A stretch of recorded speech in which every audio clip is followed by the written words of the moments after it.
আজ রাতে শ্রীরামপুরের মহিলা আশ্রমে হামলা করবে অঘোর শাস্ত্রী। সর্দার, শ্রীরামপুরের কেরি সাহেবের আশ্রমে যান। যদি কেউ আক্রমণ করে তাহলে আটকাবে।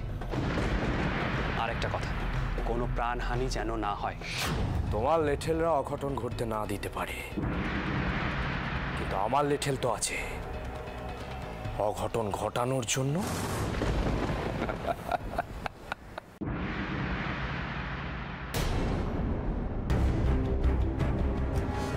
আপনি আপনি এখন বিশ্বাস করুন, আমি আজ ওই ঘরে যাইনি। আমি দিদির সাথে কথা বলিনি। বিশ্বাস করুন, বিশ্বাস করুন, আমি আপনার হুকুম অমান্য করিনি।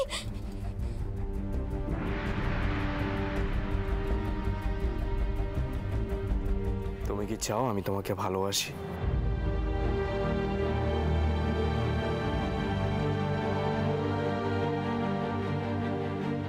সত্যি কি চাও দাদার মতো আমিও তোমাকে ভালোবাসি?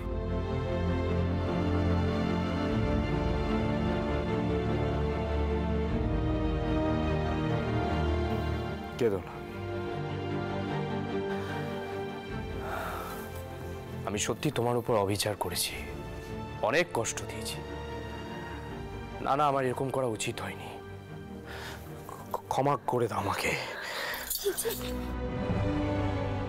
এসব আপনি কি কথা বলছেন? আপনি তো স্বামী। এতটুকু শাসন তো আপনি আমাকে করতেই পারেন। ওঠো।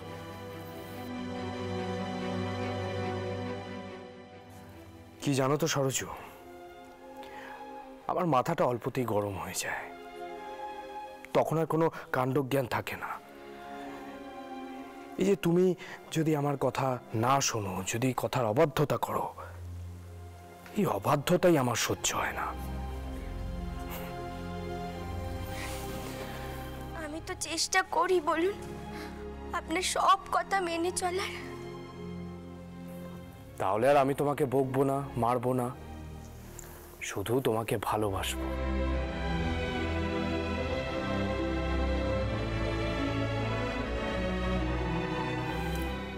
বিশ্বাস হচ্ছে না বুঝি? আজ রাতেই তোমাকে বুঝিয়ে দেব আমি তোমাকে কত ভালোবাসি।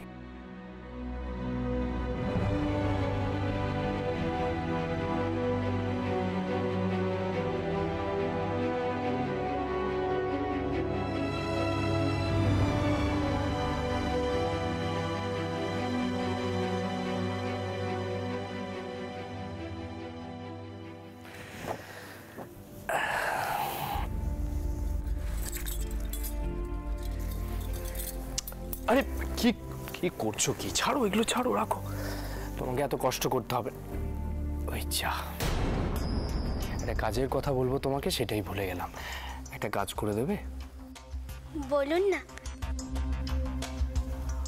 বৌঠানের ঘরে যাও। বৌঠানের দেরাজে একটা কাঠের বাক্স আছে, গিয়ে সেটা নিয়ে এসো। আমি? আমার কি উচিত হবে বৌঠানের দেরাজে গিয়ে হাত দেওয়া? দাদা বাক্সটা চাইছেন, আমি নিজেই বৌঠানকে বলতাম। দেখলাম তিনি গান শুনছিলেন, এখন তো সেখানেও নেই, হয়তো ঠাকুর ঘরে গেছেন। তাই আর বিরক্ত করলাম না, কিন্তু দাদার তো বাক্সটা দরকার। যাও, গিয়ে নিয়ে এসো।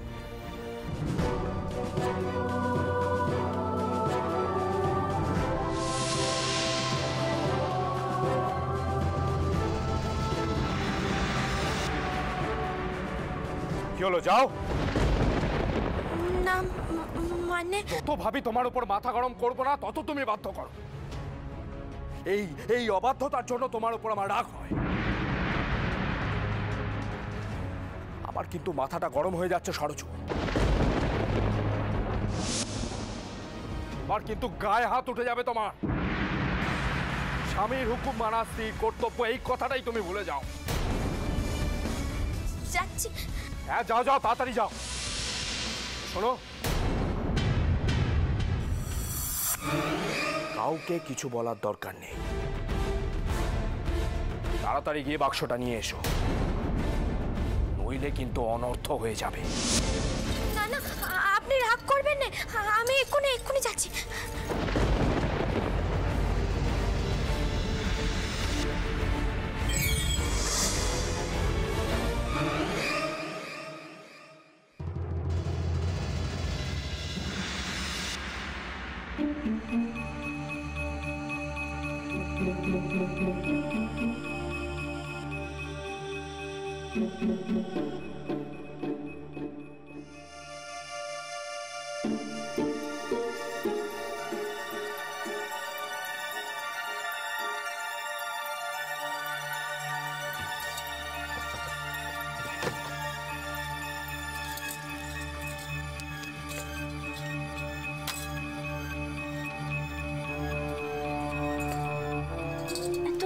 ভারী কেন? কি আছে এতে? একবার তো খুলে দেখবো। না না, উনি তো আমায় খুলতে বলেননি, উনি তো আমায় শুধু নিয়ে যেতে বলেছেন। আবার যদি রেগে যান আমি আর মার খেতে পারবো না। থাক, আমি বরং এই বাস্কখানা তাড়াতাড়ি নিয়ে যাই।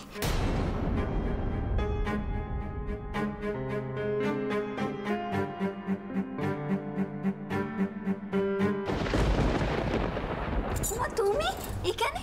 এসো এসো, গান শুনতে যাবে না? আবার গান হবে তো।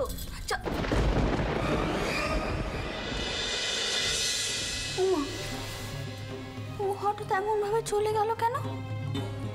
সরজুর আবার কি হলো? আহারে, বেচারি হয়তো সবক্ষণ ভয় ভয় তাকে। হে রঘুবীর, তুমি আমার ডাকে সাড়া দাও আর না দাও, তুমি সরজুকে রক্ষে করো, রক্ষে করো।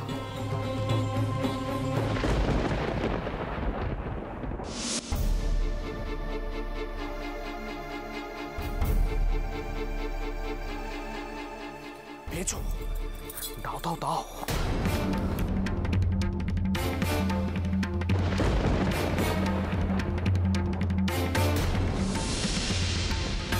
একখানা কথা শুধবো? কোনো প্রশ্ন নয় সরজু, তুমি শুধু আমার আদেশ পালন করেছো, এর বেশি কিছু জানার প্রয়োজন নেই তোমার। হ্যাঁ, এর জন্য তুমি পুরস্কার পাবে, আর আমি কথার খেলাপ করি না।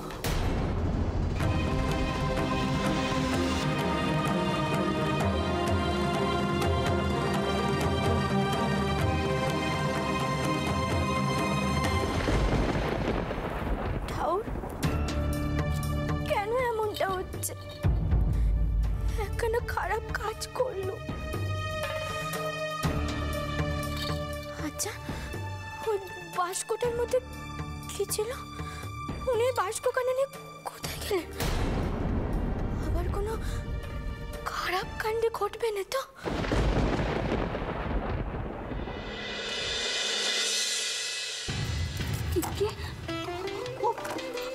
আপনি কি এত ভাবছিলে রানী? কি করছো এখানে দাঁড়িয়ে? নিতুবাবুর গান শুনেছো? আপনি আপনি এখন এখানে? নিচে সবাই রয়েছে আর আপনি? আসবো না তো কি করবো বলো? সারাদিন তো আর তোমার কাছে আসতে পারি না, সবাই তো ঠাট্টা করে। আর রাতের বেলায় যে আসবো তখন তো বউঠান থাকে না। আপনি এখন এখান থেকে যান, কেউ দেখে পেলে সম্পূর্ণ যাবে। আপনি যান এখন। কোনো ভয় নেই রানী, সকলে এখন নিতুবাবুর জলযোগের আয়োজনে ব্যস্ত। আচ্ছা রানী, তোমাকে যে একখানা উপহার দিয়েছিলাম সেটা কোথায়?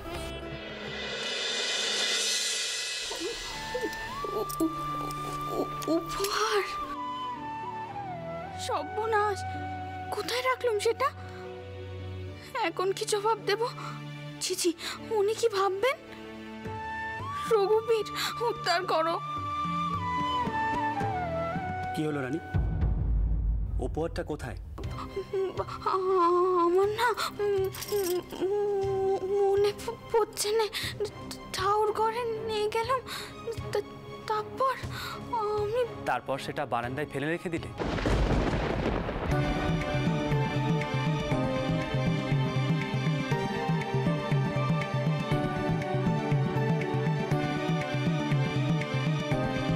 না না, আমি ফেলে রাখিনি, তখন ডাকলো তাই। আপনি আমার উপর রাগ করবেন না, আমি আমি অচিন্তা করিনি, বিশেষ। রানী, আমি কি তোমার উপর রাগ করতে পারি? আর মানুষের তো ভুল হতেই পারে। এই বইটা যত্ন করে রেখো। এই বইটা কে দিয়েছেন জানো? যিনি নিজে ছেপে বের করেছেন তিনি নিজেই এই বইটা দিয়েছেন।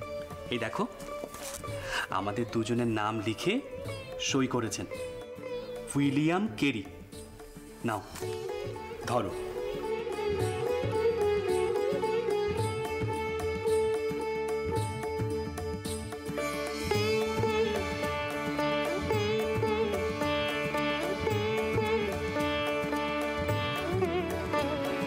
এটা কিসের বই জানো? কীর্তিবাসী রামায়ণ।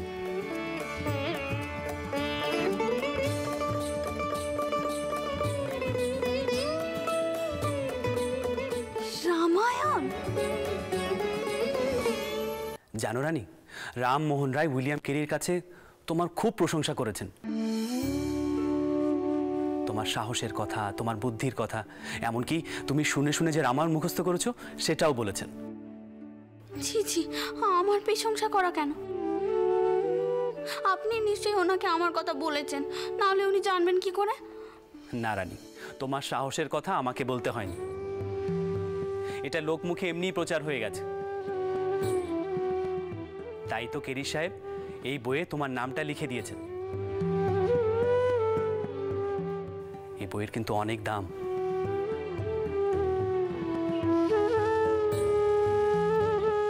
তিনি বিদেশি হয়েও আমাদের রামায়ণ ছাপালেন? শুধু কি তাই, আমাদের দেশের পতিতা মেয়েদের সমাজ যেখানে তাদের ঠাঁই দেয় না, শ্রীরামপুরে কেরি সাহেব তাদের জন্য একটা আশ্রম খুলেছেন। কিন্তু অঘরনাথ শাস্ত্রী তার দলবল নিয়ে সেখানে হামলা করছেন। রামমোহন রায় সে কথাই বলতে এসেছিল, গান শোনারও কথা ছিল, কিন্তু আশ্রমের কথা ভেবে তিনি আর বসলেন না। আপনি ওই অভাগী মেয়েগুলোর জন্য কিছু করলেন না? তুমি কি করে বুঝলে রামমোহন রায় আমার কাছে সাহায্যের জন্য এসেছিলেন? এটা না বোঝার কি আছে? আপনার মতো মন কজনের হয়? আমি মুখ্য মেয়ে মানুষ হয়ে সেটা বুঝতে পারছি, আর তেনারা কত জ্ঞানী মানুষ, তেনারা বুঝবেন না? ওই সাহেবকে বলবেন এই বই আমি পড়তে না পারলেও এই বই আমি মাথায় করে রাখবো। সব গয়নাকাটির চেয়ে অনেক দামি এই বই আমার কাছে। তিনি বিদেশি হয়েও রামায়ণ ছাপিয়েছেন, আমার রঘুবীরের জয়গান করছেন। তিনাকে আমার শতকোটি পেন নাম জানাবেন, দেখবেন তিনাদের কোনো ক্ষতি করতে পারবে না ওই অঘরনাথ শাস্ত্রীর দল। বলবো রানী, নিশ্চয়ই বলবো। আমি জানি রানী, তোমার মন ভালো নেই, ভয় হচ্ছে না বাবা মশাইয়ের ইচ্ছে পূরণ করতে পারবে কি পারবে না, তাই না? রানী, ভয় পেও না, আমি তো আছি, আর যে আসছে সে তো আমাদেরই সন্তান। আমি জানি আপনি অন্যদের মতো করে ভাবেননি। রানী, তুমিও তো অন্যদের মতো নও। মুখখান এরকম শুকনো করে থেকো না রানী, এমনিতেই তোমার কাছে আসতে পারি না, তারপর যদি দেখি দূর থেকে তুমি মুখ শুকনো করে আছো, আমার কি ভালো লাগে বলো? আচ্ছা বাবা, আর মন খারাপ করবো না।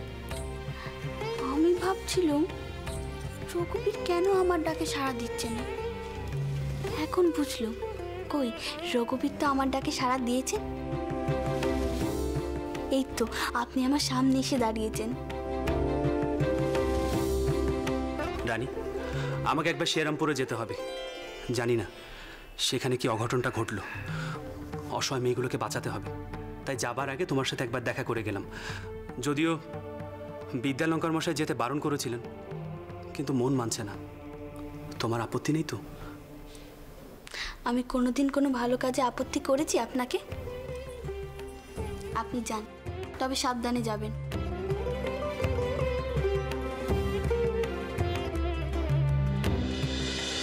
পরীক্ষার গদি তাকিয়া সব তুলে ফেলে জায়গাটা পরিষ্কার করে দাও।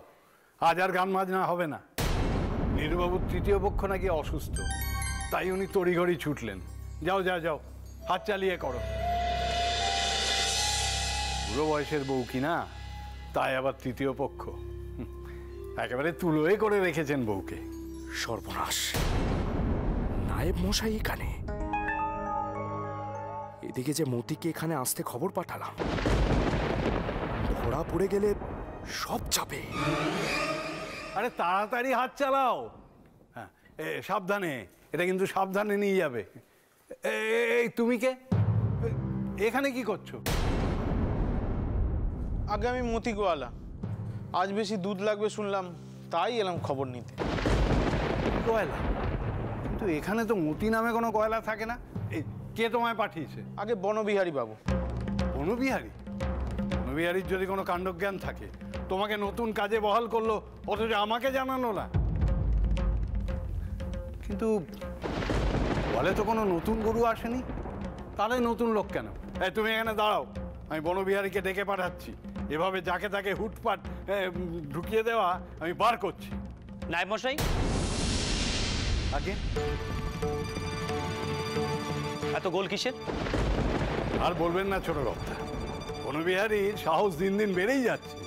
এই তো এই গয়লাকে কাজে ঢুকিয়েছে, অথচ কাউকে কিছু জানানোর প্রয়োজন বোধ করেন।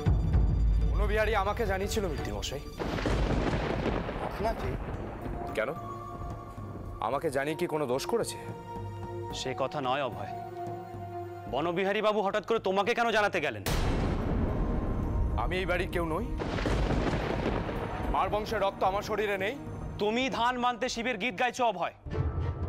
বনবিহারী বাবু একজন সামান্য গয়লাকে কাজে রাখার জন্য নায়েব মশাইকে না বলে হঠাৎ তোমাকে কেন বলতে গেলেন?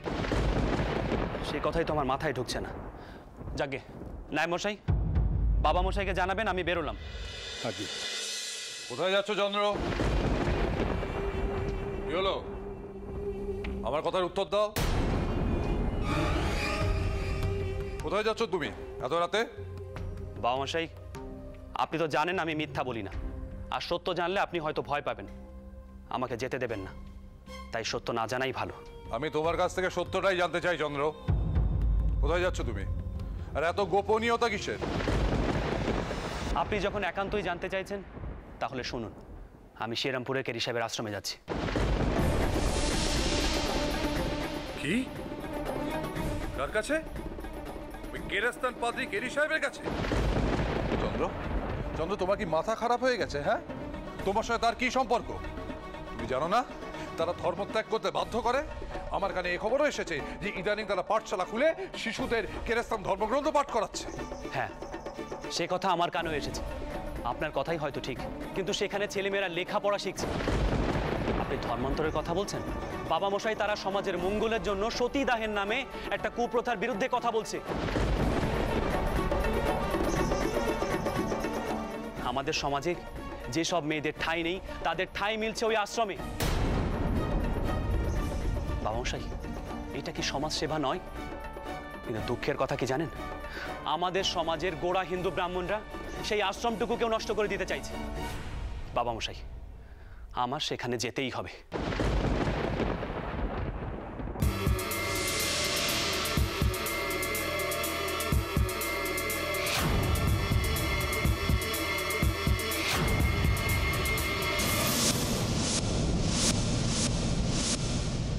একদম নিশানা লাগাবি, মনে রাখবি নিশানা যেন ঠিক হয়।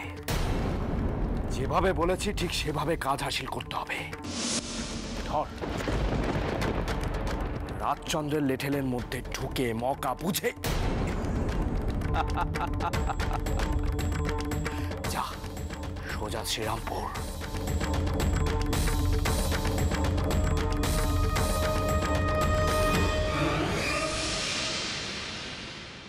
তুমি আর বাঁচবে না রাজচন্দ্র, এবার তুমি শেষ।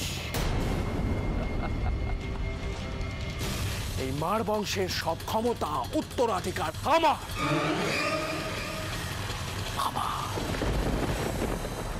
তুমি কোথাও যাবে না, অন্দরে যাও। কিন্তু বাবা মশাই, আমি কোনো কথা শুনতে জানে চন্দ্র।